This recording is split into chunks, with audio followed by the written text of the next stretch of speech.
오늘 본문 말씀을 가지고 사무엘상 강의 13번째 시간으로 올바른 신앙생활이란 무엇인가? 라는 제목으로 말씀의 은혜를 나누겠습니다. 함께 우리 제목을 따라 하시겠습니다. 올바른 신앙생활이란 무엇인가? 오늘 좀 본질적인 이야기를 좀 해보겠습니다. 먼저 이 앞서 오늘 지난 시간에 대한 얘기 간단하게 우리 말씀을 한번 정리해 보겠습니다. 지난 시간에 사무엘상 6장 1절부터 18절까지의 말씀을 통해서 벳세메스로 간 소라는 제목으로 말씀의 은혜를 나누었습니다. 내용인즉슨 이스라엘과 블레셋이 전쟁을 벌였고 블레셋이 이스라엘에게 대승을 거뒀습니다. 그리고 그들이 전리품으로 챙겨간 것이 무엇입니까? 하나님의 임재의 상징인 여호와의 궤 법궤를 전리품으로 취해갔어요. 그렇게 한 이유는 하나님을 모독하려고. 당시 고대 근동의 전쟁은 신들의 대리전이라고 생각을 했거든요. 하나님을 모독하기 위해서 자신의 신이 이겼다라는 의미로서 이 여호와의 궤를 전리품으로 취해갔어요. 그런데 그때부터 하나님께서 이 블레셋에 재앙을 내리십니다. 블레셋은 5개 도시 연합 국가였어요. 오늘날 아랍에미르 같이 이 5개 연합 도시 국가인데요. 이 여호와의 궤가 가는 곳곳마다 옮겨가는 곳곳마다 이 재앙이 더 강력하게 임하는 것입니다. 그래서 이 블레셋 사람들이 견딜 수가 없어서 다시 여호와의 궤 법궤를 이스라엘에 돌려주려고 합니다. 돌려줄 때 잘 돌려줘야 되지 않겠어요? 재앙이 크게 임했으니까요. 그래서 그들이 생각해낸 것이 무엇이냐? 그들의 우상을 섬기는 제사장들과 점성술사들, 복술가들에게 조언을 구했어요. 그랬더니 그들이 열심히 공부도 하고 연구도 한 모양이에요. 먼저 다음 같은 조언을 했어요. 먼저 속건제를 드려야 된다. 속건제가 무엇입니까?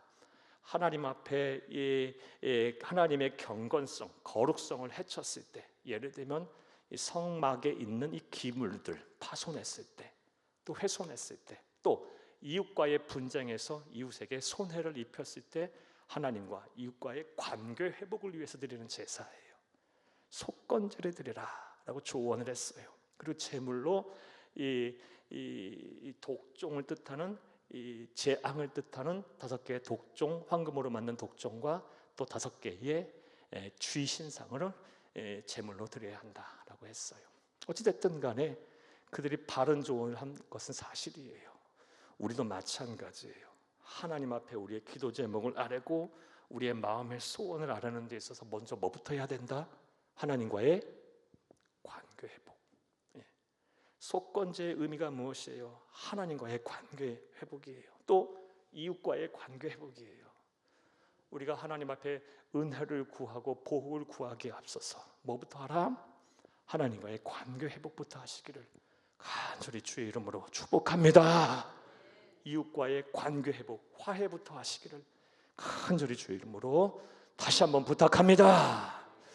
자, 2번째 조언은요, 이 애굽 사람, 과거 이집트 사람이 출애굽 당시에 완고하여 하나님 앞부터 심판, 여기까지 재앙을 맞은 것처럼 완고한 마음을 버려야 한다라고 제대로 조언을 했어요. 3번째 조언은요, 좀 구체적인 조언이었어요. 어떻게 이 법궤를 옮겨가는가의 조언이었어요. 어떤 조언을 했습니까? 한 번도 수레를 끌어보지 아니한 암소 2마리를 선택하고, 그 암소도 어떤 암소? 새끼를 막 출산한 암소 2마리를 선택해서 수레를 끌고 아스다도실에서 약 12km 떨어진 국경 마을인 벳세메스까지 수레에 여호와의 궤를 놓고 끌고 가게 해라. 만약에 암소가 좌우 돌아보지 않고 똑바로 벳세메스로 가게 되면 뭐다? 이 재앙은 하나님이 내리신 재앙이고, 만약에 암소가 막 난리법석을 부리고 그곳으로 가지 않으면 이건 우연히 발생한 재앙이다 라고 이것을 한번 확인해 보아라 라고 조언을 했어요. 자, 사랑하는 여러분, 이 암소 2마리가 어떻게 갔습니까? 곧바로 좌우 우면하지 아니하고 똑바로 약 12km 떨어진 그 길을 그냥 묵묵히 벳세메스를 향하게 됩니다. 벳세메스에 여호와의 교회가 도착하게 되자 벳세메스 사람들, 이스라엘 사람들은 기뻐서 막 환호하면서 이 암소 2마리를 잡아 번제물로 드려요. 자, 여기까지가 이제 지난 시간 내용인데, 우리는 이런 지난 시간 내용을 통해 다음 같은 영적인 교훈들을 얻었습니다. 사랑하는 여러분, 벳세메스로 여호와의 궤를 옮겨간 소는요, 오늘날 주의 일을 감당해야 하는 사역자들을 상징해요. 그리고 벳세메스로 이 여호와의 궤를 옮겨간 소들의 모습을 통해 주의 일을 하는 자, 저와 여러분 다 마찬가지입니다. 하나님께서 일을 맡기신 자가 어떠한 자세와 태도로 일을 해야 하는지 우리는 배웠어요. 먼저 어떻게 해야 합니까? 즉각적으로 뭐 해야 합니까? 순종해야 합니다. 사랑하는 여러분, 갓 출산한 암소들, 그리고 한 번도 멍에를 메어보지 않았지만 순종의 자리에 서서 벳세메스로 수레를 끌고 갔어요. 저와 여러분도 마찬가지예요. 하나님께서 너가 좀 필요하다, 너가 좀 일을 해야겠다라고 말씀하실 때는 사랑하는 여러분, 즉각적으로 순종을 하시기를 간절히 주의 이름으로 부탁합니다. 저는 목사로 살면서 참 안타까운 성도님들을 많이 봬요. 어떤 성도님 많이 뵈냐? 순종을 하시기는 하는데 버스 지나간 이후에 하나님께서 복을 주시고 은혜를 주시기라고 작정한 그 순간 다 지나간 이후에 마지못해 순종하시는 분들 많아요. 뭐 그런 순종도 귀한 순종이긴 해요. 하지만 이왕 순종하고 이왕 하나님의 일을 하실 거면 사랑하는 여러분, 하나님을 감동시키는 순종을 하세요. 하나님을 기쁘시게 하는 순종을 하세요. 이런 일을 하는 저와 여러분 될 수 있기를 간절히 주의 이름으로 축복합니다. 자, 벳세메스로 간 소, 오늘날 주의 일을 감당한 사역자들을 예표한다고 말씀을 드렸는데, 그들의 모습, 그 소들의 모습을 통해 우리가 배울 수 있었던 사역자들의 모습과 태도, 또 다른 사역자들의 모습과 태도는 무엇입니까? 둘째로 고통과 희생을 감수하는 헌신을 해야 한다는 것이었어요.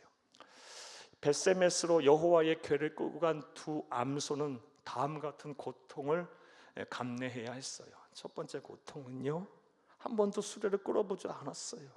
수레는 암소가 끄는 게 아니고요, 숫소가 끄는 거예요. 한 번도 멍에를 매보지 않았어요. 얼마나 거치장스럽고 힘들었겠어요. 그냥 묵묵히 그 길을 걸어갔어요. 무엇보다 그 삼소들이 감내해야 할 고통은요, 모성애예요. 모성애. 갓 출산한 암 새끼들이 얼마나 엄마를 그리워하며 울부짖었겠어요. 그 소리 들었을 때 이 모성애에 흔들리지 않는 아무리 미물이라도 모성애에 흔들리지 않았겠어요. 하지만 뒤로 돌아보지 않아요. 묵묵히 맡긴 사명을 잘 감당해요. 저 여러분도 마찬가지예요. 주의 일을 감당하는 모든 사명자, 사역자들, 성도들은요, 반드시 고통과 희생을 감수하는 헌신을 반드시 해야 합니다. 사랑하는 여러분, 주께서 맡기신 일이라는 게 얼마나 힘들고 고되면 우리 주 예수님께서 그것이 좁은 문 좁은 길이라고 말씀하셨겠어요. 십자가의 길이고요, 가시밭길이기도 해요. 참아야 하고요, 섬겨야 하고요, 낮아져야 해요. 온유하고 겸손해야 하고요, 내 속에 있는 거 다 막 발산하면 안 돼요. 참고 견뎌야 하고요, 기다려야 하고요, 사랑해야 하고요, 용서해야 하고요, 이해해야 하고요. 우리 주님 그렇게 가셨어요. 사랑하는 여러분, 그게 주의 종들이고 그게 성도들이고 그게 하나님의 자녀들이고 백성들이에요. 저와 여러분 하나님의 나라 가는 그날까지 고통과 희생을 감수하는 진정한 헌신자들이 될 수 있기를 간절히 주의 이름으로 부탁합니다. 그럼 예수 믿으면 손해보는 것 같네? 천만의 만만의 말씀이죠. 로마서 8장 18절 말씀 지난주 드렸죠. 현재의 고난은 장차 내게 나타날 영광과 비교할 수 없도다. 여기서 말하는 현재의 고난은 예수와 복음 때문에 당하는 어려움이에요. 내가 잘못해서 당하는 어려움이 아니고 예수와 복음 위에 살다가 보는 손해, 고통과 어려움이에요. 이것은 장차 내게 나타날 보여질 영광과는 비교할 수가 없어요. 아무것도 아니에요. 그거 하나님께서 그걸 예비하고 계신다는 거예요. 주께서 일을 맡기셨다는 건 축복입니다. 영광입니다. 저와 여러분 자랑스러워할 수 있기를 간절히 주의 이름으로 축복합니다. 마지막으로 이 사명을 마치는 순간까지 충성을 해야 합니다. 앞서 내용 설명에서 말씀드렸다시피 벳세메스로 간 소는요, 마지막에 어떻게 끝을 맺어요? 하나님께 온전한 번제물이 돼요. 사랑하는 여러분, 맡은 자에게 구할 것은 뭐다? 충성이에요. 충성. 사랑하는 여러분, 저와 여러분 하나님께서 맡기신 일 최선을 다해서 묵묵히 충성스럽게 사역을 하세요. 반드시 우리 주님은 살아계시고 저와 여러분의 하신 모든 일을 지켜보고 계시고 행한 대로 보상하고 보응하실 것입니다. 이런 온전한 이런 믿음을 가지고 하나님 나라 가는 그날까지 끝까지 사명 잘 감당하는, 충성스럽게 감당하는 저와 여러분이 되시기를 간절히 주의 이름으로 축복합니다. 자, 여기까지가 지난 시간에 대한 말씀이었습니다. 이제 오늘 본문에 대한 강해를 하겠습니다. 오늘 본문 6장 19절부터 7장 2절까지의 말씀은요, 벳세메스로 여호와의 법궤가 옮겨간 이후에 일어난 사건에 대한 기록입니다.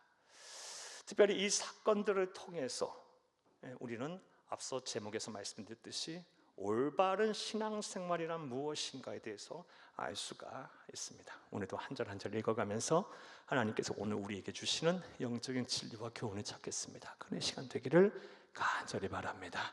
할렐루야.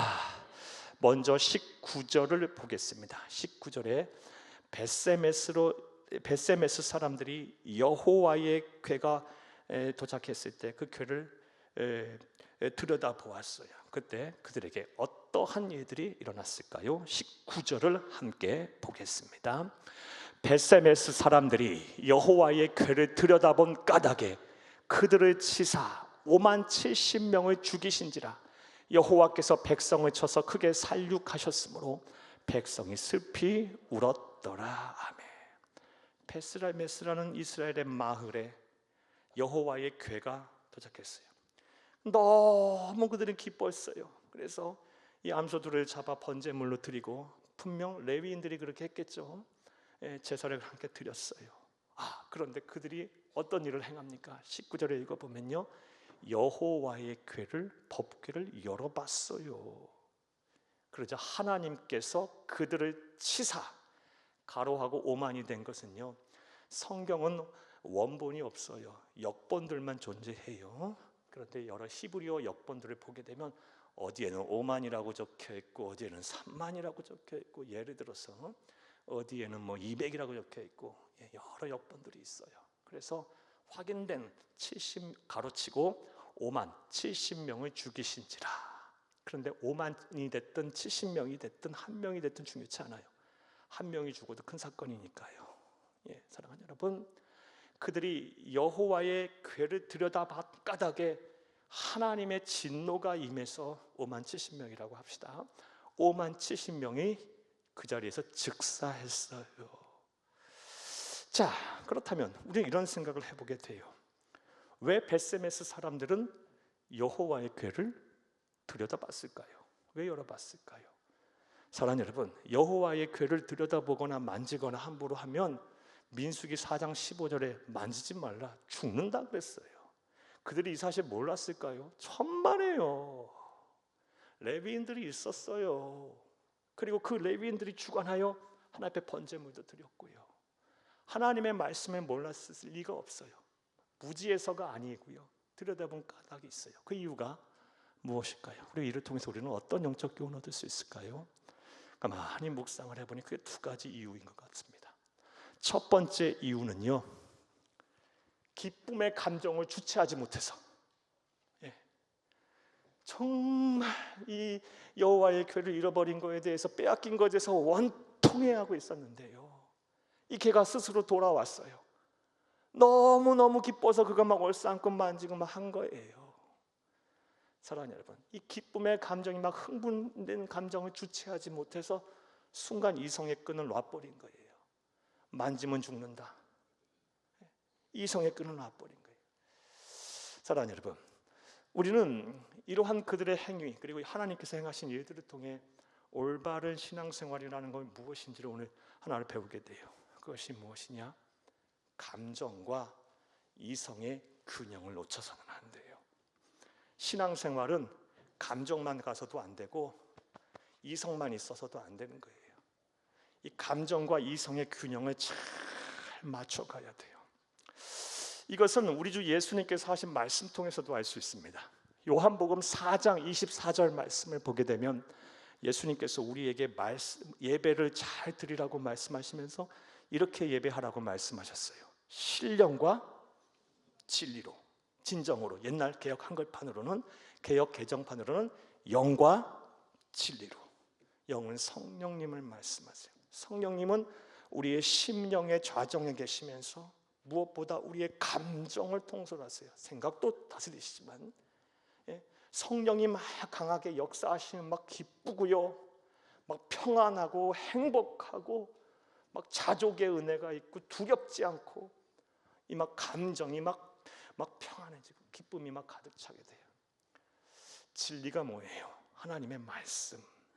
예배할 때 이성과 감정의 규정을 잘 맞춰서 이 두 가지를 갖고 예배하라. 이 말씀을 우리에게 주신 거예요. 어떤 분들은요, 그런데 이 두 가지의 균형이 한쪽으로 무너지신 분들이 많아요. 예를 들어 이 감정만 막 앞세우신 분들 계세요. 이런 분들은요, 좋을 때는 기가 막히게 좋은데 신앙의 모습이 나쁠 때는 또 한없이 떨어져 있어요. 감정의 기복, 신앙의 기복이 심해요. 막 감정이 막 주체하지 못한 때는요, 주의 몸된 교회 막 매일매일 오셔서 예배하고 교회 모든 일 다 하실 것 같아 그분이요. 그런데 감정이 상하는 순간부터는 어떻게 돼요? 엉망이 엉망. 사랑하는 여러분, 반대로 이성만 앞세우시는 분들은요, 하나님의 말씀을 오로니 내 머리로만 이해하려고만 하시는 분들은요, 절대로 뜨거운 신앙인 될 수 없어요. 하나님의 기적 체험 못합니다. 그리고 신앙의 성숙도 이룰 수가 없어요. 냉랭한 신앙인으로 살아요. 이 두 가지가 다 갖춰져야 돼요. 목회자도 마찬가지예요. 지성과 영성을 같이 추구해야 돼요. 지성만 쫓는 목회자는요, 성도들을 메마르게 해요. 그 심령을. 또 영성만 추구하는 목회자는요, 그 성도들의 마음의 밭을 한없이 무르게만 만들어요. 물바다만 만들어요. 물바다에서는 곡식이 자랄 수 없어요. 이 지성과 영성을 같이 추구해야 돼. 목사는 기도도 많이 해야 되지만 공부도 많이 해야 돼. 그래서 성도들도 마찬가지고요. 신앙생활은 어떻게, 올바른 신앙생활이란 뭐다? 감정과 이성의 균형을 잃지 않는 것이다. 한번 따라합니다. 올바른 신앙생활은 감정과 이성의 균형을 잃지 않는 것이다. 이 교훈을 배울 수 있어요. 기쁜 감정 주체하지 못해서 막 만지고 얼싸안고 별짓 다 한 거예요. 하나님 진노하셔서 민수기 4장 15절 말씀 근거로 5만 70명이 죽어버린 거예요. 놀랐죠. 자, 또 가만히 생각하고 묵상해보고 공부해보니까요, 왜 벳세메스 사람들이 분명 이 법궤 만지면 죽는다, 함부로 하면 죽는다는 거 알았음에도 불구하고 여러 번 들여다본 이유가 뭘까요? 또 다른 이유는요, 하나님의 말씀을 자의적으로 해석한 거예요. 자의적으로 해석했다는 게 뭡니까? 자기 식대로, 자기 생각대로, 자기 마음대로 해석을 한 거예요. 이 여호와의 궤는요, 지금 이 블레셋에 빼앗겼다가 다시 돌아온 상황이에요. 그러니까 일반적인 경우가 아니라고 그들은 생각했던 거예요. 잠깐 빼앗겼다 돌아왔으니 제대로 있나, 그 안에 내용물 확인도 하고 싶었을 거고, 특수한 상황이니까 열어봐도 되겠지, 자의적으로 해석을 한 거예요. 여호와의 법궤 안에는 우리 잘 알다시피 이 십계명 두 돌판이 있고 아론의 쌍난 지파의 하나님의 살아계심의 증거, 또 이 만나를 담아놨던 항아리, 먹고 입히고 입히시고 기르시는 그 하나님의 보호하심에 대한 증거인 이 세 개의 증거물들이 이 법궤 안에 있는데, 혹시 블레셋에 빼앗겼을 때 하나라도 사라지지 않았나? 제대로 돌아왔나? 특수한 상황이니까 이거 열어봐도 된다. 자의적으로 해석을 한 거예요. 사랑하는 여러분, 설령 그랬다 할지라도 그들은 자의적으로 해석하면 안 되고 하나님이 말씀하신 규례대로 확인해보고 그 절차에 따라 열어봤어야 하는 거예요. 이런 그들의 모습을 통해서 오늘 올바른 신앙생활은 무엇인지 또 배울 수 있어요. 올바른 신앙생활은요, 자의적으로 해석하며 신앙생활하는 것이 아니고 하나님의 말씀대로 하는 거예요. 또 교회의 질서대로 하는 거고요. 그런데 안타깝게도 여러분, 사랑하는 여러분, 많은 신앙인들이 하나님의 말씀, 교회의 질서대로 신앙생활 안 해요. 내가 생각하는 게 옳아, 내 식대로 하고 싶고 내 마음대로 하고 싶고 내 생각대로 하고 싶어. 그리고 그것이 의롭다고 생각해요. 아니요, 올바른 신앙생활은 하나님의 말씀대로 하는 것이고요, 성령 하나님께서 세우신 교회의 질서 안에서 하는 거예요. 꼭 기억하세요. 우리가 밤낮 없이 주를 위해 일하고 헌신했다고 한들 하나님이 인정하지 않는 신앙생활 해봐야 무슨 의미가 있고 무슨 소용이 있겠어요. 하나님이 인정하시는 신앙생활은 자의적으로 하는 것이 아니고 하나님의 말씀대로 하는 것이고 성령 하나님께서 세우신 교회의 질서 안에서 하는 거예요. 올바른 신앙생활을 하시는 여러분들이 다 되기를 간절히 주 이름으로 축복합니다. 한번 따라합니다. 올바른 신앙생활은 자의적이 아닌 하나님의 말씀과 성령께서 세우신 교회의 질서 안에서 하는 것이다. 네, 꼭 기억하시는 여러분 될 수 있기를 간절히 주의 이름으로 축복합니다. 자, 정리해 볼게요. 19절 우리가 읽었는데요, 벳세메스 사람들이 너무 기뻐서 감정 주체하지 못해서, 또 자, 이번에는 특수한 상황이니까 열어봐도 돼 하며 자의적으로 해석해서 하나님의 법궤를 말씀대로, 말씀은 열어보지도 말고 쳐다보지도 말고 만지지도 말라고 했는데, 함부로 하지 말랐는데 그 열어봤고요, 그 일로 인해서 5만 70명이 죽었어요. 하나님의 진노하심에 따라. 자, 이렇게 되면 벳세메스 사람들이 어떻게 했어요? 두려움을 느꼈겠죠. 그래서 그들이 이후에 어떻게 행동을 했을까요? 20절, 21절을 함께 보겠습니다. 벳세메스 사람들이 이르되 이 거룩하신 하나님 여호와 앞에 누가 능히 서리요? 그를 우리에게서 누구에게로 올라가시게 할까 하고, 21절, 전령들을 길할 여하림 주민에게 보내어 이르되 블레셋 사람들이 여호와의 궤를 도로 가져왔으니 너희는 내려와서 그것을 너희에게로 옮겨 가라. 자, 다수의 사람들이 그들의 잘못으로 인해서 벳세메스 사람들이 죽자 그들은 어떠한 행동을 하게 됩니까? 자신들이 가지고 있었어야 돼. 보관을 했어야 돼. 목적지, 블레셋 사람들이 하나님의 이끄심에 의하여 여호와의 궤를 옮겨 보낸 곳은 벳세메스지 기란 여아림이 아니에요. 하나님께서 택하신 목적지는 그럼 처음부터 기란 여아림으로 보냈겠죠.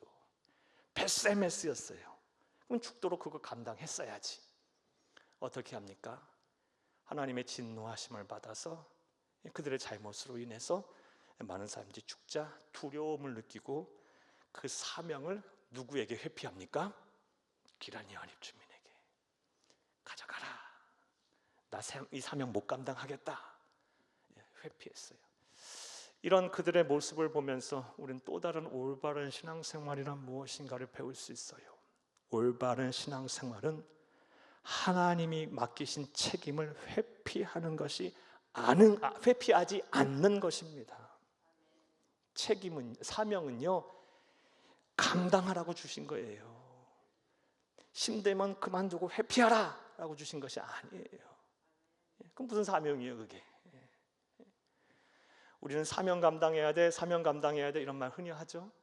사명 감당하라는 말은요, 책임을 다하라는 말이에요. 제가 종종 말씀드리죠. 제가 이해하는 사명감은요, 책임감이에요. 그건 성경의 근거에서 드리는 말씀이에요. 하나님이 여러분들에게 많은 것들을 맡기셨을 거예요. 직분도 맡기셨을 것이고, 또 봉사와 충성 헌신의 자리에서 있으라고 맡기시기도 하셨을 것이고, 이건 신앙의 범주 안에서 있고 또 교회 안의 범주 안에 있을 수도 있겠지만, 우리 그리스도인이 세상 사는 게 다 주의 일이죠. 가정에서도 맡기신 사명이 있을 것이고, 직장과 사업장과 사회의 잘 현장에서도 맡기신 것이 있을 것이고, 맡기신 사명을 잘 감당하세요. 힘들고 어렵다고 도망가지 마세요. 회피하지 마세요. 사랑하는 여러분, 이 벳세메스 사람들은 자신들의 잘못으로 인해서 수많은 사람들이 죽자 책임을 회피했어요. 사명을 버렸어요. 이때 올바른 신앙이라면 어떻게 해야 합니까? 회개해야지. 그리고 하나님의 긍휼하심을 구해야지. 하나님이여, 우리가 이런 잘못을 하였나이다. 하나님이여, 우리를 긍휼히 여기시옵소서. 우리를 불쌍히 여기시옵소서 하며 끝까지 힘들고 어려워도 두 점을 꽉 쥐고 어금니 꽉 깨물고 사명 감당했어야죠. 책임을 회피했어요. 사랑하는 여러분, 하나님의 말씀을 통해서 그렇다면 좀 더 이 책임을 회피하는 일이 어떠한 하나님께서 책임을 회피하는 자에게 어떤 벌을 내리시는지에 대해서 한번 생각을 해볼게요. 하나님이 맡기신 일이 힘들다고 책임을 회피한 자들은 어떻게 될까요? 이것은 우리 주 예수님께서 하신 달란트 비유의 말씀을 통해 우리가 알 수가 있습니다. 잘 알다시피 한 달란트 받은 자가 어떻게 했어요? 책임을 회피했어요. 이거 만약에 일하다가 손해봐서 이 한 달란트마저 까먹어버리면 어떻게 하면서 이것을 땅 속에 숨겨놨어요. 근데 우리 주 예수님께서 뭐라고 책망하셨습니까? 마태복음 25장 30절을 함께 보겠습니다. 이 무익한 종을 바깥 어두운 데로 내쫓으라. 거기서 슬피 울며 이를 갈리라 하니. 아멘. 가만히 놔둬 보세요. 이 말씀 통해서 책임을 회피한 자가 받게 되는 하나님으로부터의 벌, 또 하나님께서 이들을 어떻게 치리하시는지 잘 알 수 있어요. 먼저는 무익한 종이라고 책망하십니다. 하나님으로부터 책망을 받아요. 두 번째로는요, 바깥 어두운 데로 내쫓으세요. 축복의 기회를 박탈해 버리세요. 세 번째로 슬피 울며 이를 갈게 돼요. 후회와 번민, 고통 속에 살아요. 사랑하는 여러분, 어느 하나 우리 성도들이 그 길로 가서는 안 돼요. 사랑하는 성도들 모든 여러분, 하나님이 맡기신 책임을 잘 감당하세요. 책임하다 내가 연약해서, 내가 아둔해서, 하나님의 뜻 잘 분별하지 못해서 열심히 하다가 실수도 할 수 있고 그릇된 결과 나타날 수도 있어요. 하지만 죽기 살기로 잘 감당하다 그럴 수 있으니 그건 이해할 수 있어요. 하지만 분명 감당하라고 주신 사명, 나 힘들고 어렵다 하면서 내팽개치고 회피하는 자는요, 하나님의 책망을 피할 수가 없을 겁니다. 반드시 그 하나님의 책망이 어떤 식으로든 올 겁니다. 그리고 축복의 촛대를 옮겨가 버리실 거예요. 기회를 박탈할 것이고 여러분 마음속에 두고두고 후회하게 될 거예요. 이런 하나님의 진노와 하나님의 심판받지 않는 여러분 되시기를 간절히 주의 이름으로 축복합니다. 한번 따라합니다. 올바른 신앙생활은 맡은 책임을 회피하지 않는 것이다. 우리는 19절에서 21절까지의 이 벳세메스 사람들의 모습을 통해서 몇 가지 올바른 신앙생활, 아주 근본적인 신앙생활에 대한 중요한 진리를 배웠어요. 한번 정리해 볼까요? 한번 따라합니다. 올바른 신앙생활은 감정과 이성의 균형을 잃지 않는 것이다. 또 올바른 신앙생활은 자의적이 아닌 하나님의 말씀과 성령께서 세우신 교회의 질서 안에서 하는 것이다. 그다음에 세 번째로 올바른 신앙생활은 맡은 책임을 회피하지 않는 것이다. 자, 이건 벳세메스 사람들의 모습을 통해서 우리가 배운 교훈이에요. 자, 이 벳세메스에 있던 여호와의 교회가 어디로 옮겨갔습니까? 기랏 여아림으로 옮겨갔어요. 그 내용이 7장 1절에서 2절 말씀입니다. 자, 여호와의 교회를 옮겨간 기랏 여아림 사람들은 그것을 어떻게 하였을까요? 그리고 이들의 모습을 통해 또 어떠한 영적 교훈을 얻을 수 있을까요? 올바른 신앙생활의 모습은 무엇일까요? 7장 1절에서 2절을 함께 보겠습니다. 기럇 여아림 사람들이 와서 여호와의 궤를 옮겨 산에 사는 아비나답의 집에 들여놓고 그의 아들 엘리아사를 거룩하게 구별하여 여호와의 궤를 지키게 하였더니 궤가 기럇 여아림에 들어간 날부터 20년 동안 오래 있은지라 이스라엘 온 족속이 여호와를 사모하니라. 아멘. 기럇 여아림 사람이라고 여호와의 궤를 막고 싶어 했겠어요? 이거 잘못 건드렸다가는 또 수많은 사람들이 죽을 수도 있는데 너무나 부담스러운 일이잖아요. 그런데 이 기럇 여아림 사람들은 그것을 떠맡습니다. 감당해요. 가지고 와서 그거를 어디로 옮겨 놓습니까? 산에 사는 아비나답의 집으로 옮겨가요. 그리고 그의 아들 아비나답의 아들 엘리아사를 거룩하게 구별하여 그 여호와의 궤를 지키게 합니다. 무려 몇 년 동안? 20년 동안. 자, 우리는 이 시점에 이런 생각해 보게 돼요. 20년 동안 기럇 여아림 아비나답의 집에 여호와의 궤, 하나님의 임재의 상징인 법궤가 있었어요. 기럇 여아림의 아비나답의 집이 복을 받았을까요? 안 받았을까요? 정확하게 얘기해야지. 받았을까요? 안 받았을까요? 받지 않았으면 이런 얘기 하지도 않았지. 당연히 받았죠. 물론 성경의 7장 이해에 나오지 않아요. 하지만 우리는 이 사무엘하 6장 말씀 그리고 역대상의 말씀을 통해 아주 합리적인 추론을 할 수 있어요. 당연히 받았어요. 사무엘하 6장 10절에서 12절까지의 말씀을 함께 봅니다. 다윗이 여호와의 궤를 옮겨 다윗성 자기에게로 메어가기를 즐겨하지 아니하고 가드 사람 오벤에돔의 집으로 메어간지라. 여호와의 궤가 가드 사람 오벤에돔의 집에 석 달을 있었는데 여호와께서 오벤에돔과 그의 온 집에 복을 주시니라. 12절. 어떤 사람이 다윗 왕에게 아뢰어 이르되 여호와께서 하나님의 궤로 말미암아 오벤에돔의 집과 그의 모든 소유에 복을 주셨다 한지라. 다윗이 가서 하나님의 궤를 기쁨으로 메고 오벤에돔의 집에서 다윗성으로 올라갈세. 아멘. 이것은 오늘 본문의 시점부터 좀 한참 이후에 몇십 년 이후에 일어난 일이에요. 이 본문이 아닌 이 사무엘하 6장 10절 12절 말씀에 배경 설명 좀 해드릴게요. 잘 들어보세요. 다윗이 천신만고 끝에 이제 이스라엘 왕이 됐어요. 그리고 예루살렘을 자신의 유다 지파의 본거지로 삼습니다. 이스라엘의 본거지로 삼아요. 그래서 가만히 생각해 보니까 하나님의 궤가 이 예루살렘에 있어야 하는데 어디에 있어요? 기럇 여아림의 아비나답의 집에 있는 거예요. 산속에 있는 거예요. 그래서 이 마음이 너무 아파서 다윗은 또 하나님의 사람, 성령의 사람인지라 이 여호와의 궤를 예루살렘 성문으로 가져오려고 해요. 그래서 수만 명을 동원합니다. 하지만 아주 화려하게 동원해요. 하지만 다윗이 실수를 저질러요.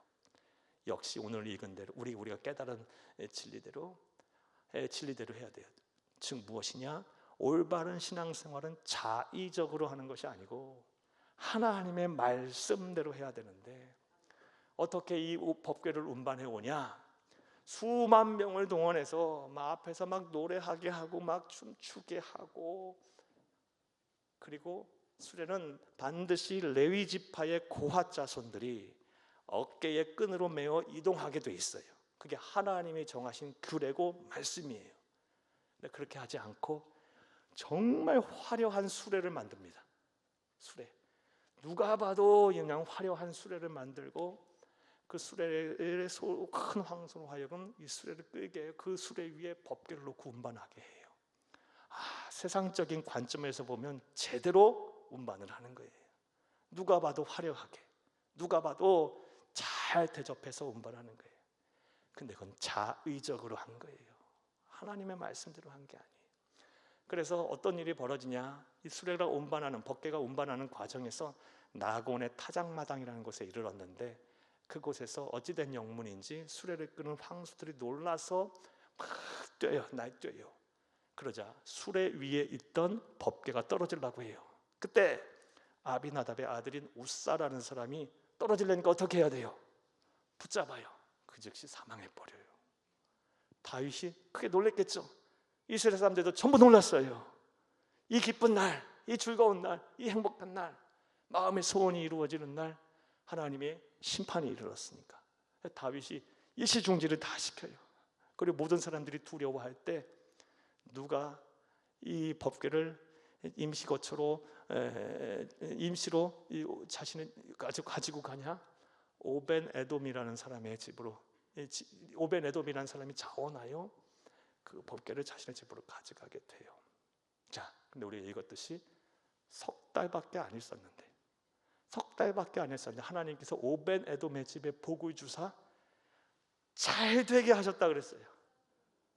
석 달밖에 안 있었는데. 그렇다면 기란 여아림의 아비나답의 집에 몇 년 있었어요? 20년이 있었는데 하나님 복을 주시지 않았겠어요? 뭐 물어보나 마나지. 성경은 기록되어 있지 않았지만 아비나답의 집은 무한한 복을 받았을 거예요. 남들 하기 싫은 거 떠맡았더니, 억지로라도 헌신했더니, 공동체를 위해서 어차피 해야 할 일, 누군가 해야 할 일, 하나님이요 제가 하겠습니다 하고 그 힘들고 어려운 거 떠맡았더니 하나님께서 석 달밖에 안 했는데도 오벤에돔의 집에 복을 주셨어요. 특별히 어떤 복을 주셨는지 역대하 말씀을 보게 되면 기가 막힙니다. 역대상 말씀 보면 기가 막힙니다. 역대상 26장 4절에서 8절을 함께 보겠습니다.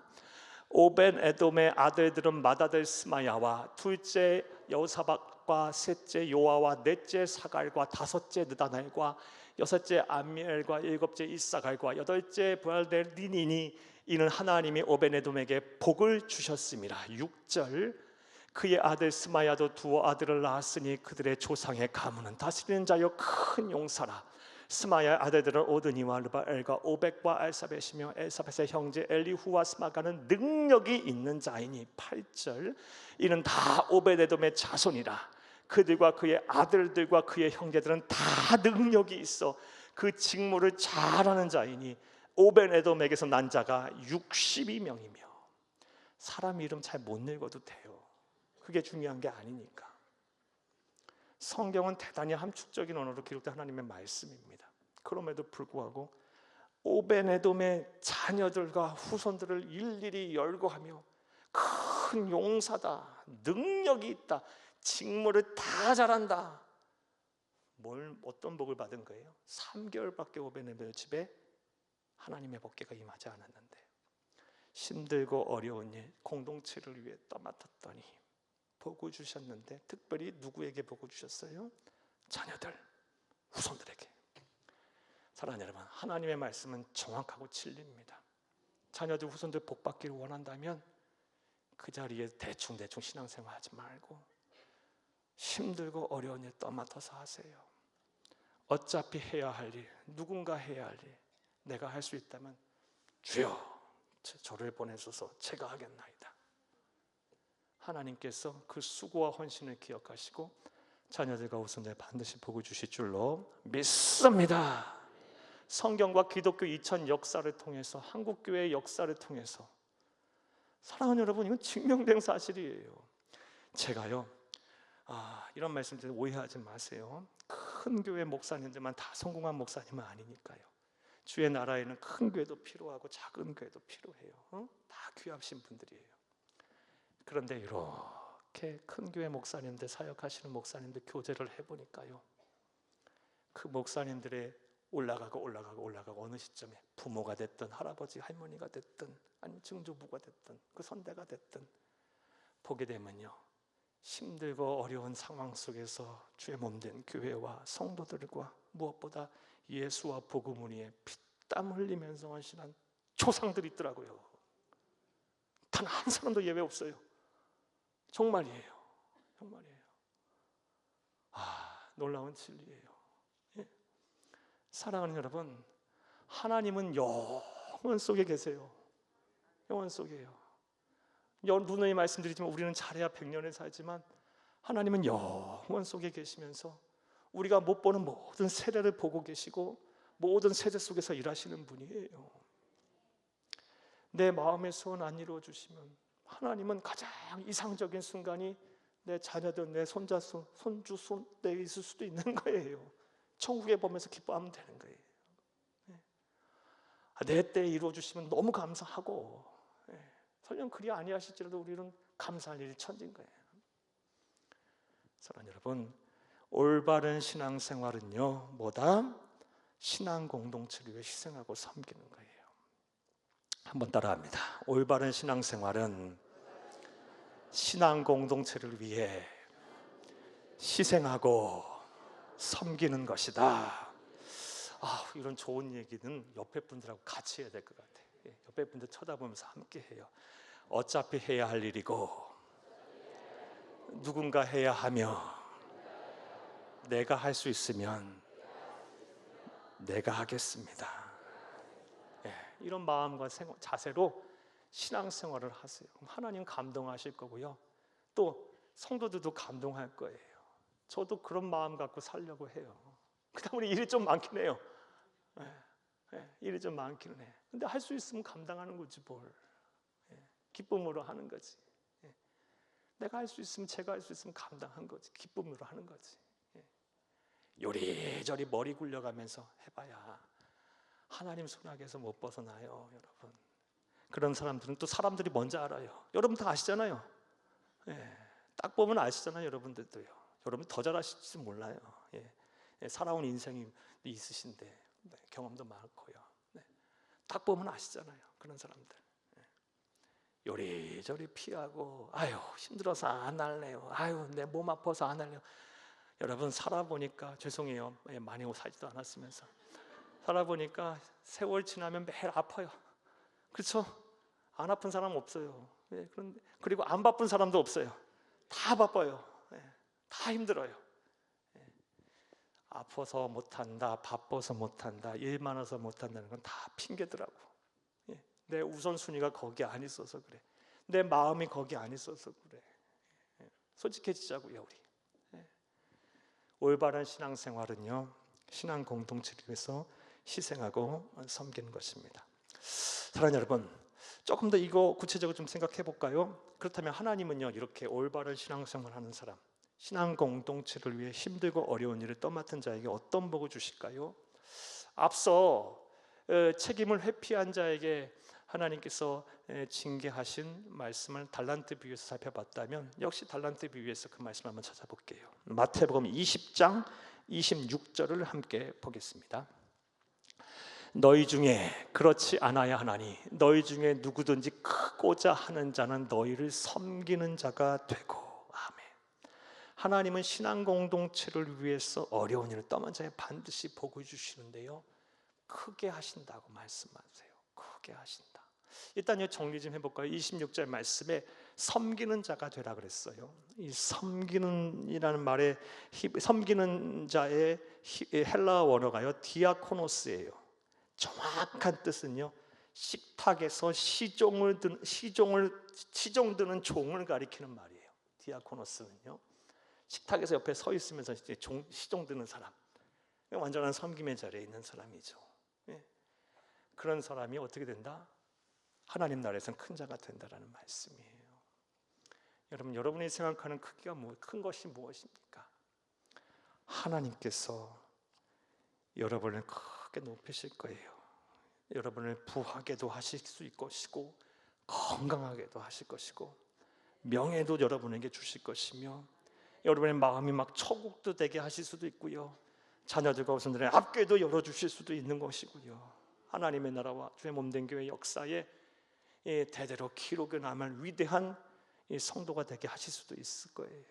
또 그런 은혜를 받기를 간절히 주의 이름으로 축복합니다. 자, 이제 말씀을 맺겠습니다. 오늘 짧은 본문이지만 정말 중요한 신앙의 본질을 몇 가지 여러 번 찾아드렸어요. 한번 정리해 볼게요. 올바른 신앙생활은 감정과 이성의 균형을 잃지 않는 것이다. 여러분 막 감정만 앞세우지 마세요. 또 너무 이성적으로만 생각하지 마세요. 하나님의 역사 이러면 안 일어나요. 감정과 이성을 같이 추구해 가세요. 지성과 영성을 같이 추구하세요. 또 따라합니다. 올바른 신앙생활은 자의적이 아닌, 자의적이 뭐 하는 거예요? 자기 마음대로 해석하는 거, 자기 생각대로, 자기 고집대로 하는 거, 이게 자의적이라고 해요. 자의적이 아닌 하나님의 말씀과 성령께서 세우신 교회의 질서 안에서 하는 것이다. 또 세 번째로, 올바른 신앙생활은 맡은 책임을 회피하지 않는 것이다. 마지막입니다. 올바른 신앙생활은 신앙 공동체를 위해 희생하고 섬기는 것이다. 부디 말씀을 들으신 모든 분들 진짜 올바른 신앙생활 하셔서 하나님 기쁘시게 삶에 칭찬받는 진정한 성도, 참된 그리스도인 다 되시기를 간절히 주의 이름으로 축복합니다. 축복합니다. 축복합니다.